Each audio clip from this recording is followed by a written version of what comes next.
Queridos, eu queria convidá-los agora a abrir a Escritura no Salmo 46.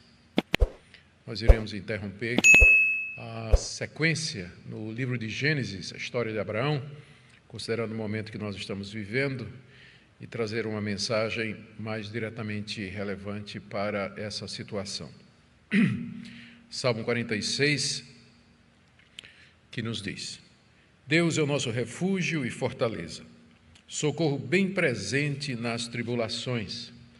Portanto, não temeremos, ainda que a terra se transtorne e os montes se abalem no seio dos mares, ainda que as águas tumultuem e espumejem e na sua fúria os montes estremeçam. Há um rio cujas correntes alegram a cidade de Deus, o santuário das moradas do Altíssimo.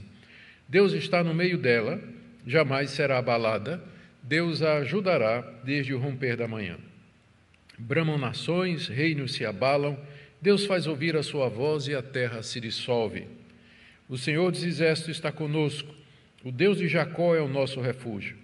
Venham contemplar as obras do Senhor, que tem feito assolações na terra. Ele faz cessar as guerras até os confins do mundo, quebra o arco, despedaça a lança, queima os carros do fogo. Aquietem-se e saibam que eu sou Deus. Sou exaltado entre as nações, sou exaltado na terra.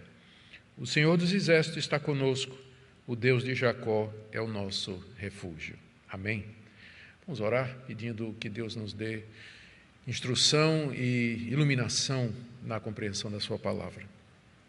Senhor, na manhã desse dia consagrado ao Senhor, mesmo impossibilitados de podermos estar juntos para te prestar o culto do qual tu és digno, nós suplicamos que tu estejas com esse momento, abençoando as pessoas que nos escutam, pedindo, Senhor, especialmente pela exposição da palavra, desse salmo, que tanto fala ao nosso coração, e pedindo que o Senhor nos dê esse coração quieto, tranquilo, diante das tempestades. Nós oramos que o Senhor acalme o coração do teu povo em todo lugar, que dê sabedoria, que o Senhor traga cura, libertação, paz àqueles do teu povo que estão debaixo de necessidades e angústias. Mas agora, em particular, pedimos por iluminação do Espírito Santo na compreensão desse salmo e seu significado para nós hoje. É o que pedimos em nome de Jesus. Amém. Queridos, esse salmo, ele serviu de base para que Martinho Lutero compusesse Castelo Forte, que é um dos hinos mais conhecidos e cantados no mundo. É considerado a Marselhesa da Reforma Protestante, esse hino Castelo Forte. E Lutero se inspirou nas palavras desse salmo que nós acabamos de ler, e não é sem razão. Esse salmo foi escrito pelos filhos de Corá, levitas que serviam a Deus no templo de conformidade com a lei de Moisés, e ele foi composto, diz aqui o subtítulo do salmo, que ele foi composto para ser cantado por vozes de soprano, vozes agudas, e dirigido pelo mestre de cântico durante as reuniões solenes do povo de Deus, nas congregações religiosas, espirituais convocadas pelo rei, para que então o povo cantasse a Deus, que ele é o refúgio e fortaleza. O salmo tem 3 estrofes, e cada uma delas repete o tema do salmo. No verso 1, Deus é nosso refúgio. No verso 7, o Deus de Jacó é o nosso refúgio. E no verso 11, o Senhor dos Exércitos está conosco, o Deus de Jacó é o nosso refúgio. Esse é o ponto central do salmo, de que Deus é aquele em quem sempre podemos nos refugiar em momentos de grande calamidade, no meio de angústias e de tribulações. Não sabemos ao certo a ocasião em que esse salmo foi composto, mas tudo indica que foi numa ocasião em que Deus livrou Jerusalém de uma maneira extraordinária, sem que os judeus ao menos tivessem que lutar. E pelo menos 2 ocasiões históricas servem ou se encaixam aqui. A primeira, que está narrada no livro do profeta Isaías, capítulo 37, é a invasão dos soldados assírios, numa época em que o rei Senaqueribe havia cercado Jerusalém. Ezequias, que era um rei temente a Deus, diante do grande poder militar de Senaqueribe e temendo que a cidade seria tomada, ele então se dirige diante de Deus, trazendo uma carta afrontosa que foi escrita pelo rei Senaqueribe e ora a Deus para que Deus livre Jerusalém das mãos dos seus inimigos. E nós temos o relato de que naquela noite 185 mil soldados assírios morreram de uma praga, de alguma peste, de alguma coisa terrível que dizimou os quartéis inimigos, de maneira que, envergonhados, eles voltaram para a sua terra sem que Jerusalém tivesse que mover um único soldado em sua defesa. E seria certamente uma excelente ocasião para cantar Deus é o nosso refúgio e fortaleza. Ou então, como está no segundo livro das Crônicas, quando o rei Josafá, outro rei temente a Deus, se viu ameaçado pelos moabitas e amonitas que vieram em grande multidão contra a terra de Deus, ele clamou a Deus, buscou a Deus e Deus fez com que os inimigos se confundissem e se matassem mutuamente, de maneira que aquela invasão foi desbaratada. Também seria uma ocasião para cantar ou compor esse salmo, ou qualquer outra situação que nós não temos conhecimento. Foi numa dessas situações, ou similar, que os filhos de Corá, então, compuseram esse salmo, que é, na verdade, um hino de vitória, é um hino de confiança plena em Deus, que é para ser cantado não só pelos judeus naquela época, mas por todos os crentes de todas as épocas, toda vez que nós nos virmos cercados por inimigos poderosos que desejam vir contra nós. São 3 pontos do Salmo. Primeiro, quem Deus é e o que é que isso significa para nós, versos de 1 a 3. Segundo, onde Deus mora e o que é que isso significa para nós, versos 4 a 7. E o que Deus fez e o que é que isso significa para nós, versos de 8 a 10. Vamos começar então, quem é Deus e quais são as implicações para isso. O salmista começa comparando Deus a um refúgio e uma fortaleza. Aí, no verso 1, Deus é nosso refúgio e fortaleza. Fortalezas eram cidades edificadas em locais estratégicos e cercadas por um muro praticamente impenetrável, fortemente armadas e difíceis de serem conquistadas e destruídas. Ali, nas fortalezas, os fugitivos de guerra podiam encontrar abrigo e proteção, paz e segurança no meio do conflito, como a cidade de Jerusalém, edificada sobre o Monte Sião, que era fortemente murada e cercada. Assim, como uma cidade murada, como uma fortaleza, o salmista nos diz, no verso 1, Deus é um socorro bem presente nas tribulações, ou seja, Ele sempre é um socorro em qualquer época, Sua ajuda nunca falta e Ele sempre está presente com o seu povo no meio de todas as suas dificuldades e especialmente em época de tribulações e adversidades, como, por exemplo, o cerco de Jerusalém por tropas inimigas, conforme nós já vimos. Em Deus nós podemos encontrar refúgio e abrigo contra os inimigos que vêm contra nós.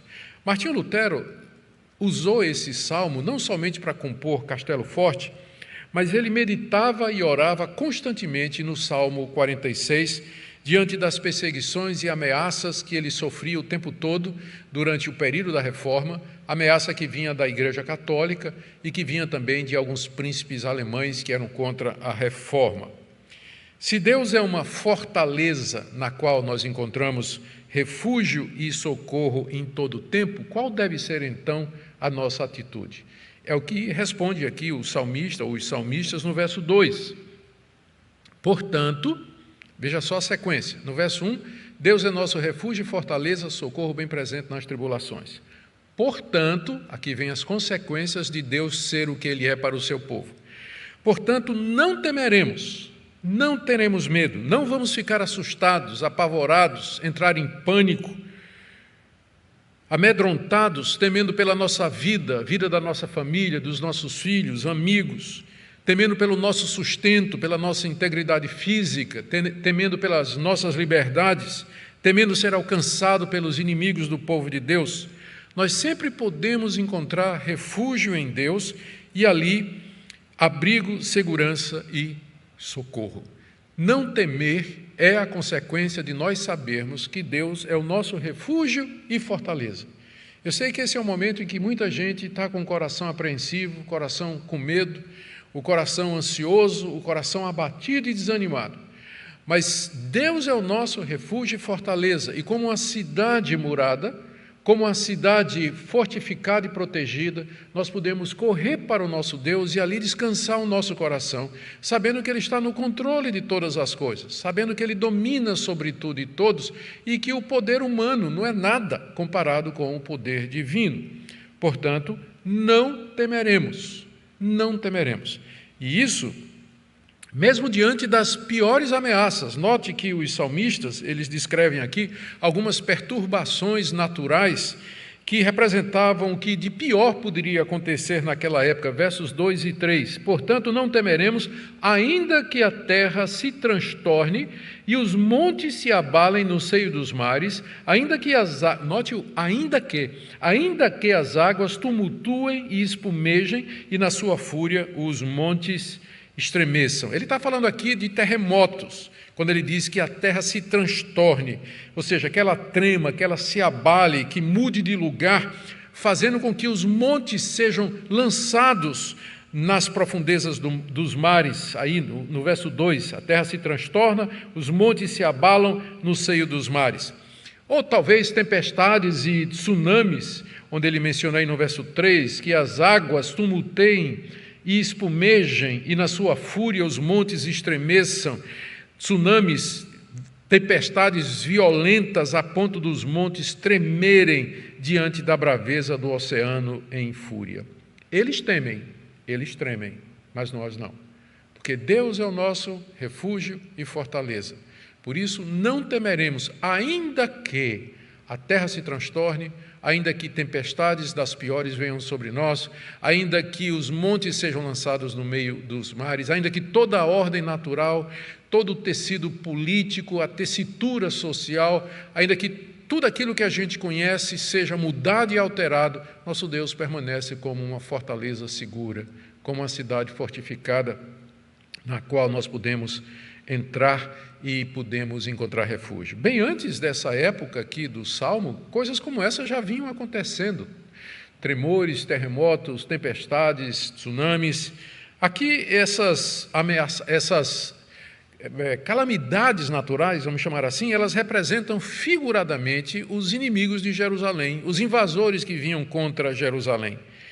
E não só para aquela época, mas também para todas as calamidades que vierem contra o povo de Deus.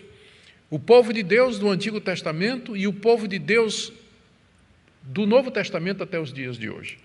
Jesus mencionou coisas semelhantes no Evangelho de Lucas, no capítulo 21, se você tiver com sua Bíblia aí e quiser acompanhar. No verso 10 ele disse o seguinte, no sermão escatológico: nação se levantará contra nação, reino contra reino, haverá grandes terremotos, epidemias e fome em vários lugares, coisas espantosas e também grandes sinais vindos do céu.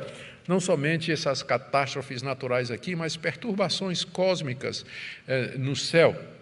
E aqui no verso 25 ele diz: haverá sinais no sol, na lua e nas estrelas, e sobre a terra angústia entre as nações, em perplexidade por causa do bramido do mar e das ondas. Haverá pessoas que desmaiarão de terror pela expectativa das coisas que sobrevirão ao mundo, pois os poderes dos céus serão abalados. Ainda que tudo isso aconteça, ainda que as pessoas se encham de pavor e angústia, homens tremendo de medo diante da situação, diante das perspectivas não muito positivas e alviçareiras que temos diante de nós, ainda assim nós não temeremos. Em meio a todas essas tribulações, nós podemos buscar refúgio em nosso Deus, mediante Jesus Cristo, nosso Salvador, sem temer, sem nos deixar levar pelo pânico, sem nos deixar levar pelo medo, pois Ele está no controle de todas as coisas. Ele é o nosso castelo forte. E se Ele permitir que essas coisas nos atinjam, Ele nos guardará para o seu reino celestial, Ele nos guardará para a Jerusalém celeste. Deus é o nosso refúgio e fortaleza, portanto, não temeremos, ainda que. Essa é a primeira parte do Salmo. Vamos agora para a segunda parte, onde Deus mora e quais as implicações disso. Veja aí do verso 4 até o verso 7. Depois de dizer quem Deus é, refúgio e fortaleza, e o que é que isso significa em tempos de tribulação, não temeremos, o Salmo agora nos mostra onde Deus mora e quais são as implicações para isso. Aqui no verso 7 ele diz, no verso 4, há um rio cujas correntes alegram a cidade de Deus, o santuário das moradas do Altíssimo, Deus está no meio dela. Depois de dizer, ele se refere a Deus aqui como sendo o Altíssimo. É a primeira vez que Deus é chamado de Altíssimo aqui no texto. E essa expressão significa que ele é o Deus sublime, maior do que toda a criação. Ele está acima da sua criação, ele transcende a sua criação. Tudo que existe é obra das suas mãos. Portanto, ele tem o controle absoluto de cada coisa que acontece, a ponto de Jesus dizer que não cai um fio de cabelo, não cai um pardal no chão, que não seja da vontade de Deus, e que os fios de cabelo da nossa cabeça estão todos contados, porque Deus é o Deus Altíssimo. Ele está acima de tudo e de todos, e ele domina, governa o mundo que ele criou de acordo com o seu plano e de acordo com o seu propósito. Apesar de Deus ser Altíssimo, ele, contudo, habita em Jerusalém, que é chamada aqui a cidade de Deus, no verso 4. Ele fala, há um rio cujas correntes alegram a cidade de Deus, o santuário das moradas do Altíssimo, Deus está no meio dela. Ele é Altíssimo, mas ele resolveu morar entre nós. Ele resolveu ter um santuário entre nós. Ele resolveu habitar entre nós, nos diz aí o Salmo. Deus está no meio da sua cidade, que é Jerusalém, que é a cidade de Deus, e nela vive. Ela é, verso 4, o santuário das moradas do Altíssimo. Que expressão maravilhosa para descrever Jerusalém, porque ali estava o templo, que era o local onde Deus era adorado e servido. Ali estava a Arca da Aliança, que representava o pacto de Deus com o seu povo, e também um local de propiciação dos pecados, onde o sangue era derramado sobre o propiciatório. Ali estava o sistema levítico, o sistema sacerdotal de pessoas que eram indicadas por Deus para ministrar os sacrifícios, interceder e orar pelo povo. Ali estava o culto verdadeiro que Deus havia ordenado.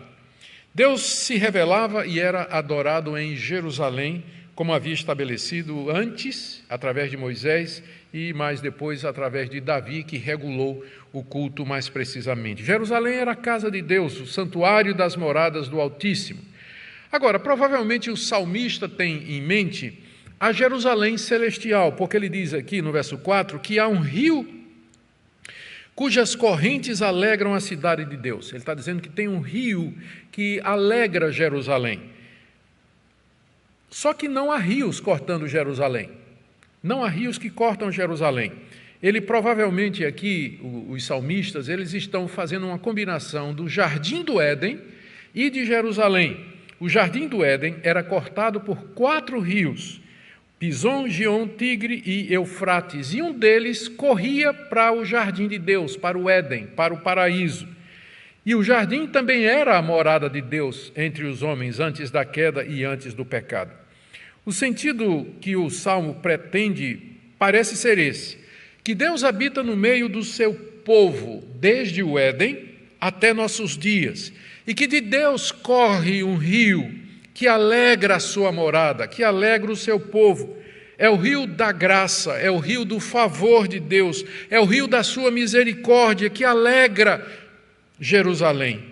E é esse rio que enche os nossos corações de alegria e de confiança no meio das tribulações e das privações que nós enfrentamos aqui.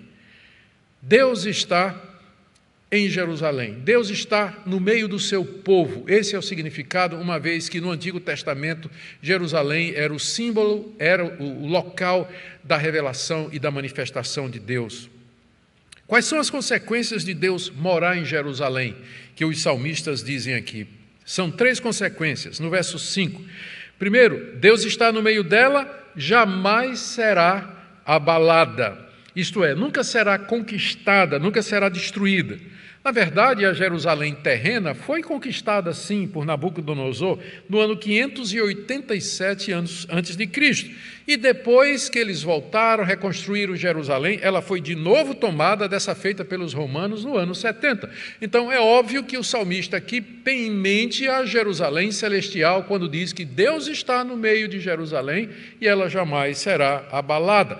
Ele se refere, como eu disse, ao povo de Deus, que é a verdadeira morada de Deus. Deus habita no meio do seu povo, dos crentes fiéis do Antigo Testamento e dos crentes fiéis do Novo Testamento. A igreja de Deus, o seu povo, jamais será abalado. A igreja de Deus jamais será abalada. Como Jesus Cristo disse, ele iria edificar a sua igreja e as portas do inferno não prevaleceriam contra ela. E a igreja tem sobrevivido todo tipo de ameaça, de perigos, de perseguição em todo o seu longo tempo de história, desde o tempo do Antigo Testamento até os dias de hoje em que nós vivemos. O povo de Deus tem sofrido ameaça, confrontos, perseguições de todo tipo e das mais variadas maneiras. Contudo, Deus está no nosso meio. Nós somos o santuário da morada do Altíssimo. Nós nos alegramos e nos revigoramos com o rio da graça que corre de Deus e que inunda os nossos corações, refrigera a nossa alma, como aqueles pastos e aqueles ribeiros tranquilos mencionados pelo salmista no Salmo 23. Segunda consequência de Deus morar em nosso meio é que Ele nos ajudará desde antemanhã, verso 5, Deus ajudará desde o romper da manhã. Logo cedinho de madrugada, Deus já está em nosso auxílio, em nosso socorro, procurando nos proteger dos inimigos, nos guiando, nos dando sabedoria, enchendo nosso coração de paz. Ou seja, bem cedo, Deus não vai ficar dormindo, né, como alguns vigias e segurança acabam fazendo, porque Deus está sempre alerta para proteger o seu povo e abençoar o seu povo. Bem cedinho, antes de você acordar, Deus já está de sentinela, de prontidão para abençoar você, para livrar você, para guiar você aqui nessa vida. Terceira consequência está no verso 6, quando ele diz assim: bramam as nações e reinos se abalam, Deus faz ouvir a sua voz e a terra se dissolve.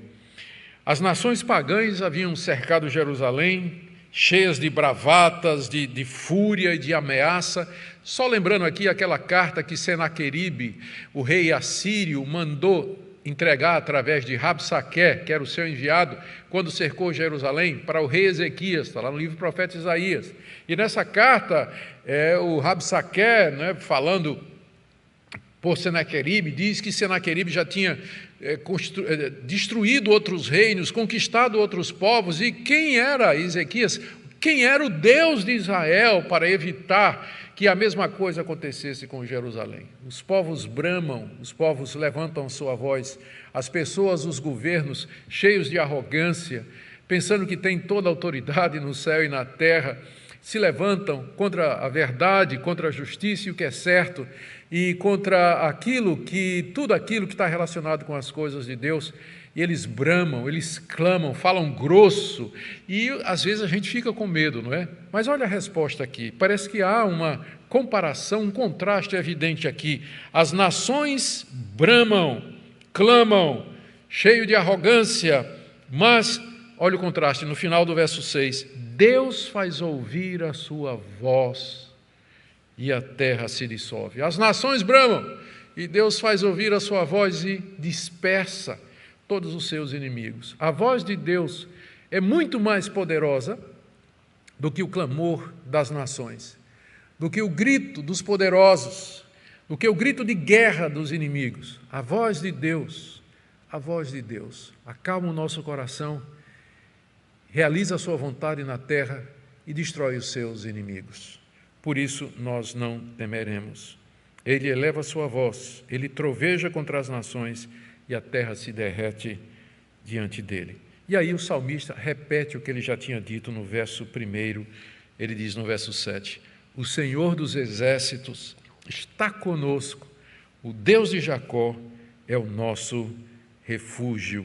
Agora ele se refere a Deus como sendo o Senhor dos exércitos, que sem dúvida significa que Deus é Senhor de tudo aquilo que Ele criou. O exército aqui é o exército dos céus, o exército dos anjos, toda a sua criação que o obedece. Ele comanda a todos. Deus tem o seu exército, que é toda a sua criação, e Ele dispõe desse exército para realizar a sua vontade aqui nesse mundo. A quem nós temeremos? De quem nós vamos ter medo? Por que nós ficamos ansiosos e preocupados?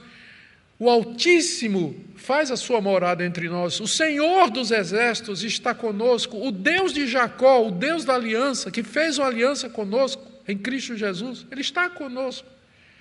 Não é momento de angústia, de temor, de terror, de perplexidade, mas de lembrar que Deus é nosso refúgio e a nossa fortaleza. Agora vamos para a terceira parte do Salmo, que está aí do verso 8 até o verso 10. O que Deus fez e quais as implicações para isso. Nessa estrofe final, o Salmo mostra o que Deus fez e como nós devemos ver. No verso 8, ele convida os leitores a contemplar as obras de Deus.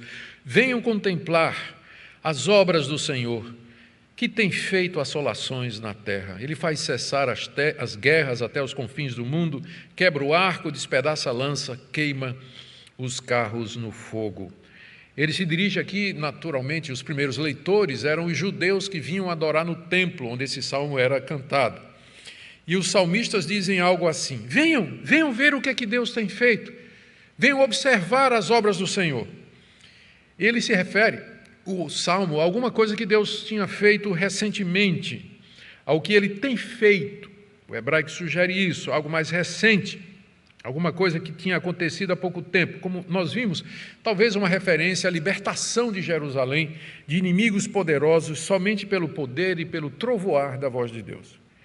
E então o Salmo expõe as obras que Deus havia feito. Ele chama, venham ver o que é que Deus tem feito.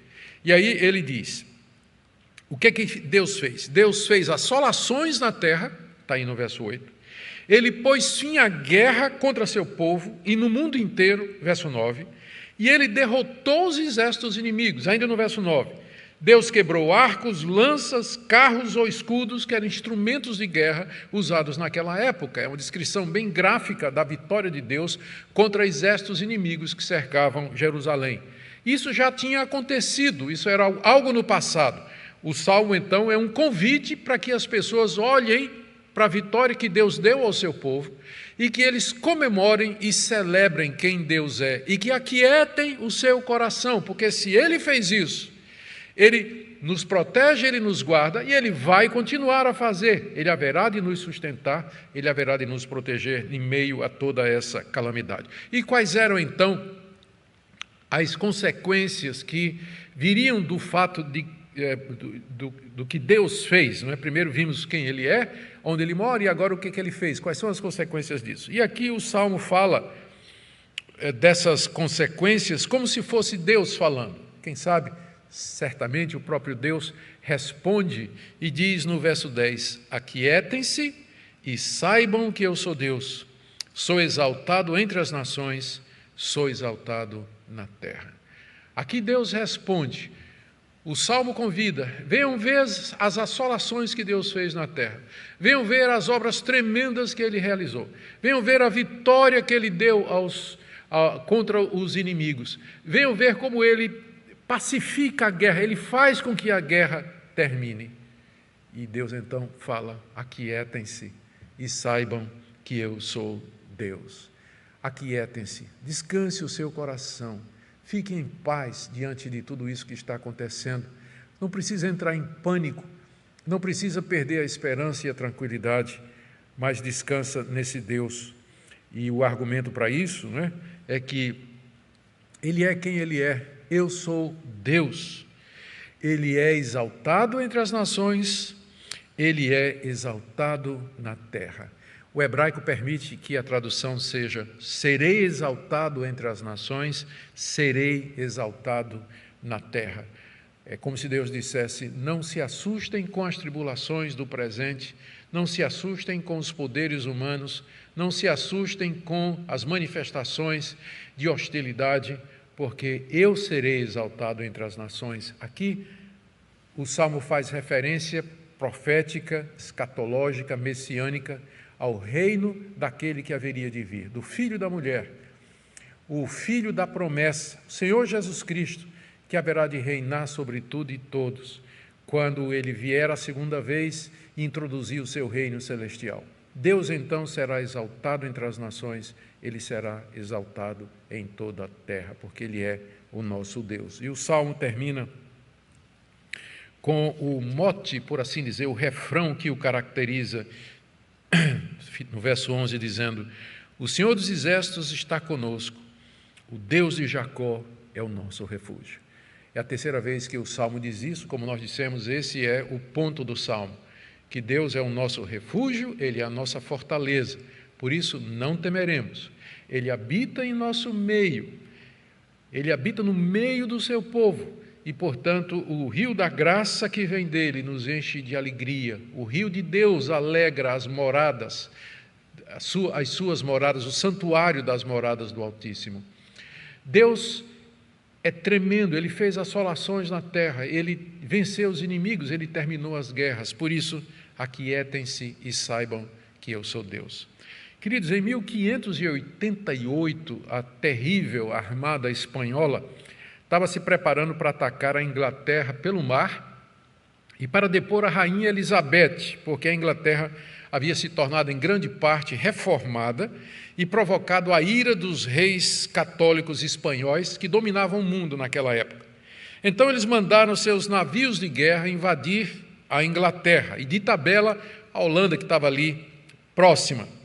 E vieram 130 navios, 8.000 marinheiros, 18.000 soldados, 2.500 canhões. Isso aqui era a maior força militar daquela época, terrível, temível armada espanhola.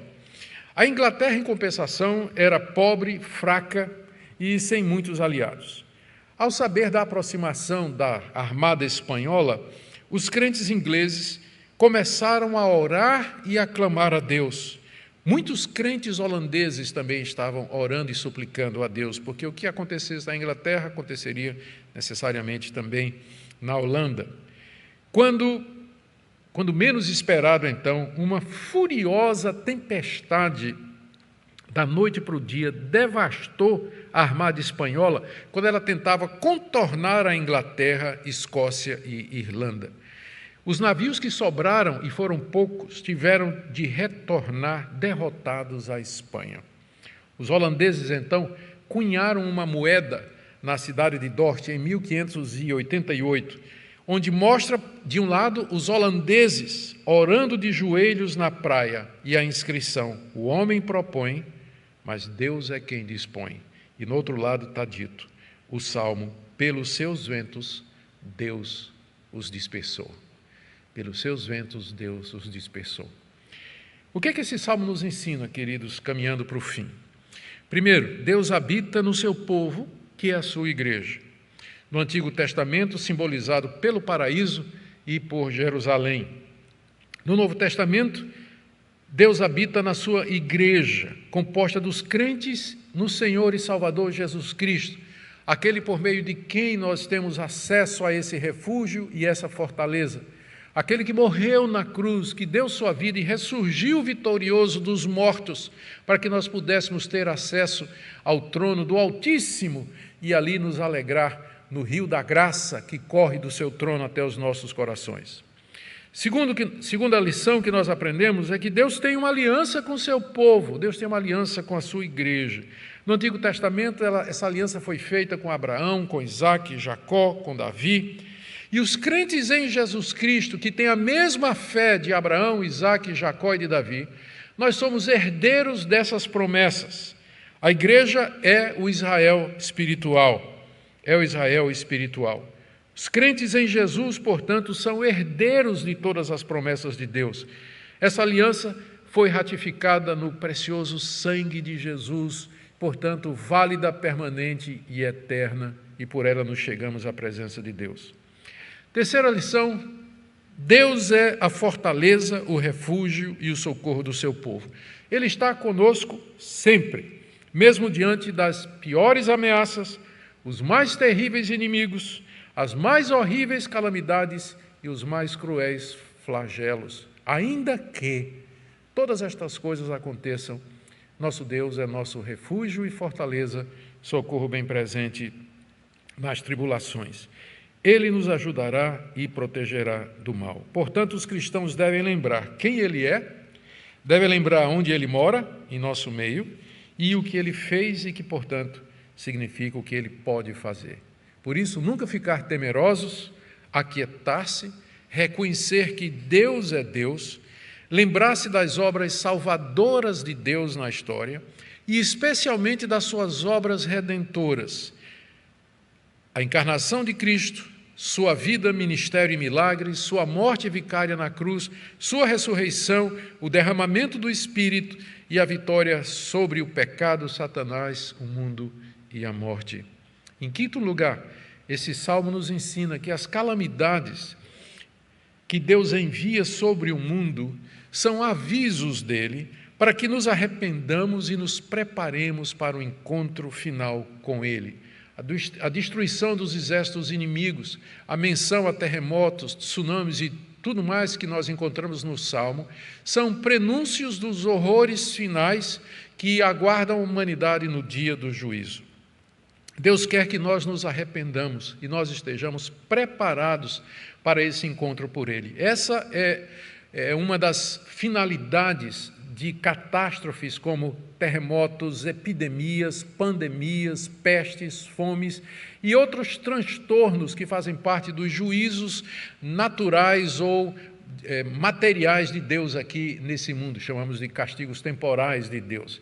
O objetivo de Deus é quebrar a nossa arrogância, tirar-nos do nosso descanso aparente, não é? Da nossa falta de atenção às coisas dele. Nós ficamos abatidos, sonolentos, indispostos, e coisas como essa nos despertam para as coisas espirituais, desapegam o nosso coração das realidades terrenas e nos preparam para a vinda do Senhor Jesus. Em meados do século XVIII, teve um grande terremoto em Londres, e que destruiu muitas casas e matou muita gente. Nessa época, John Wesley e George Whitefield estavam pregando o Evangelho, era o meio do grande avivamento evangélico da Inglaterra do século XVIII. John Wesley viu e estava vivo, não é? Ele foi uma das pessoas que presenciou esse terremoto tremendo que aconteceu em Londres.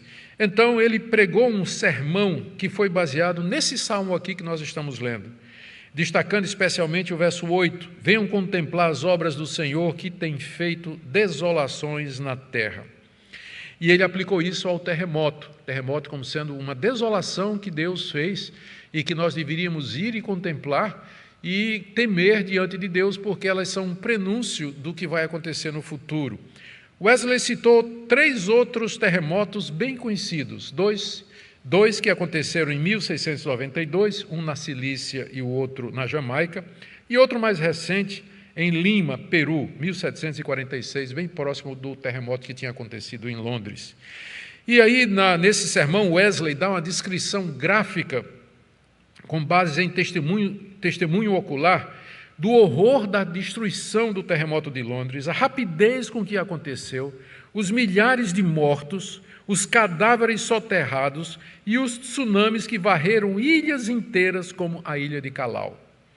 No final, ele avisa o povo de Londres: esses tremores que tivemos são um aviso de Deus, preparem-se para se encontrar com Ele, porque o juízo final se aproxima.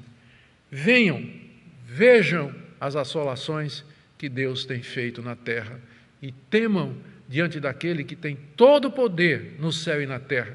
Não temam os homens. Os homens podem matar o nosso corpo, mas eles não podem matar a nossa alma. Tema aquele que pode, além de matar o corpo, lançar a sua alma no inferno eternamente. Deixe-me terminar, então, com algumas aplicações práticas. Para você que está aflito, está ansioso, está preocupado, com tudo isso que está acontecendo no mundo. Não é só a pandemia, não. Não são só os decretos, não.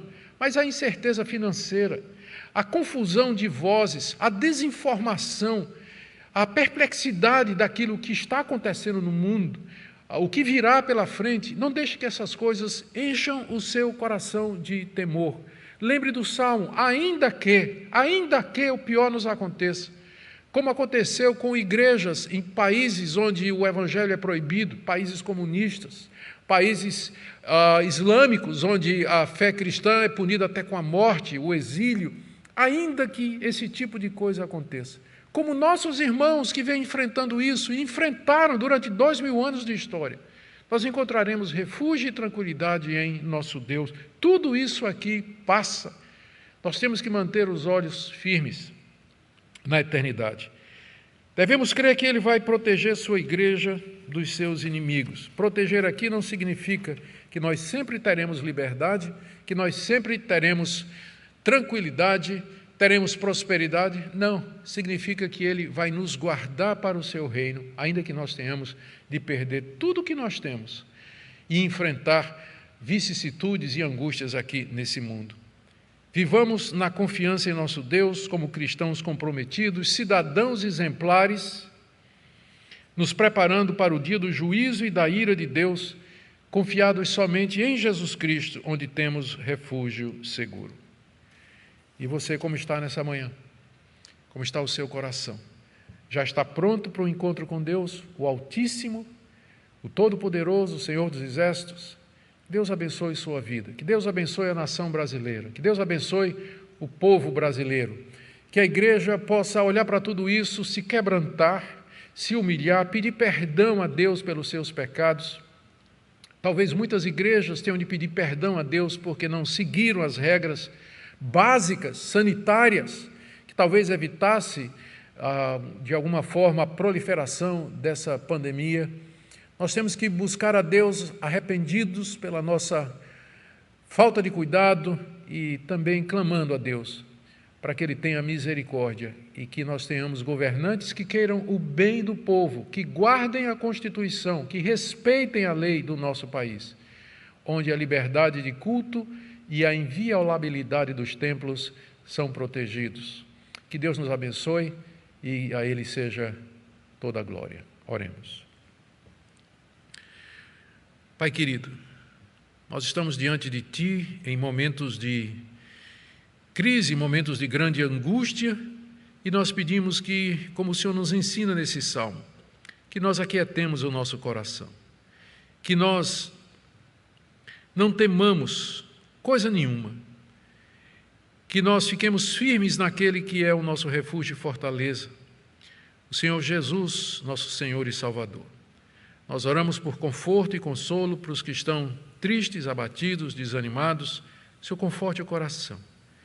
Que o rio da graça, que mediante Cristo Jesus escorre do teu trono até o coração da tua igreja, ele seja abundante. Que bebamos desse rio com alegria e refresquemos a nossa fé, a nossa esperança, o nosso coração em dias terríveis. É o que nós pedimos em nome do Senhor Jesus. Amém.